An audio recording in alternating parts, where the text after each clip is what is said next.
Young Napoleon was bullied by his aristocratic peers.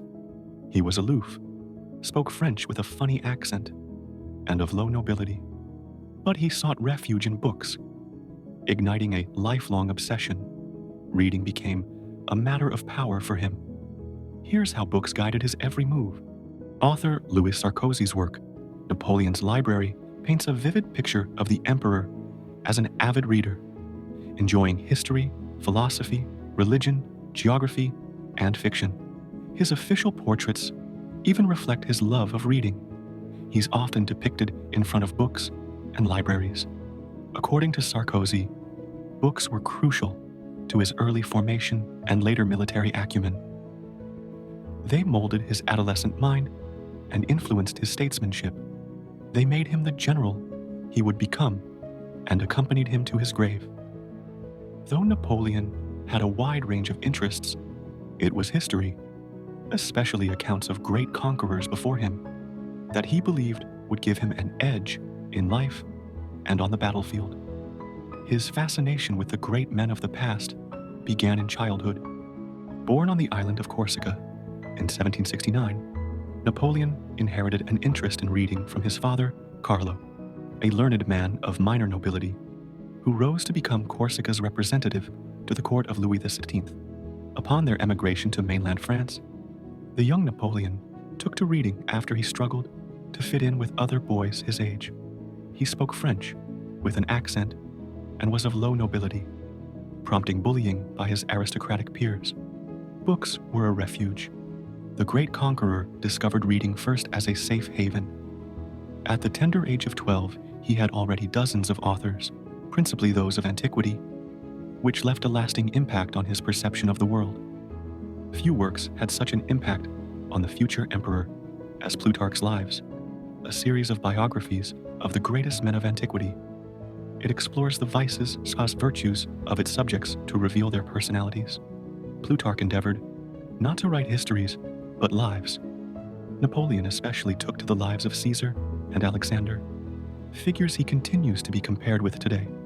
At the time, though, he dreamed of measuring up to them, fascinated by Alexander's lightning conquest, or how Caesar occasionally slept in his chariots.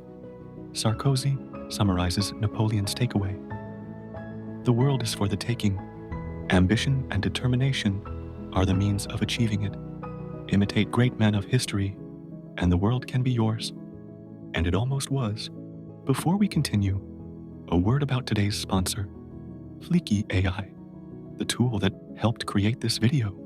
Just as Napoleon used books to build empires, Fleeky AI empowers creators to turn ideas into stunning videos effortlessly. Simply provide a script or topic, and Fleeky generates lifelike voiceovers, sources relevant visuals, and edits footage, all in minutes. Why creators love Fleeky AI? Human-like AI voices in 75+ languages, massive library of HD footage, images, intuitive editing tools. Perfect for documentaries, explainers, and educational content. Get 25% off annual plans with our link below. Start creating videos like this one today. Thanks to Fleeky AI for supporting our channel and making quality content accessible. Napoleon's abilities as a statesman and general were heavily influenced by his reading.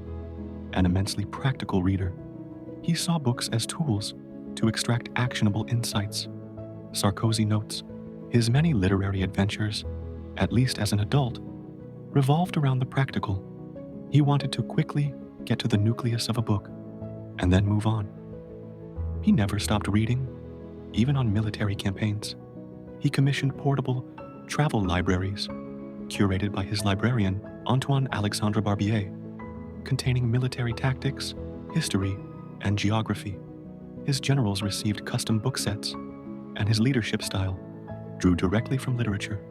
To inspire troops, he declared them heirs of the great phalanxes of Alexander and the legions of Rome.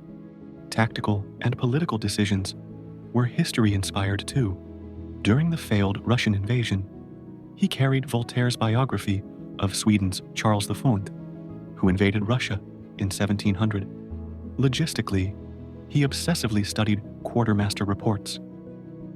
I read these reports with as much joy as a young girl reads a novel, tracking injuries, supplies, ammunition, socks, and coat buttons. In exile on St. Helena, reading remained central.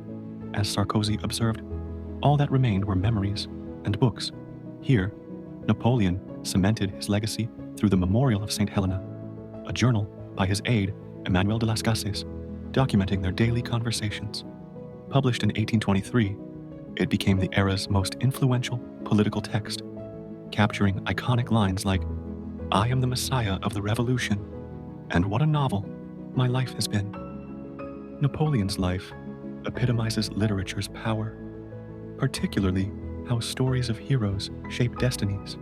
Had the young Corsican never discovered Plutarch's Lives, history might look utterly different.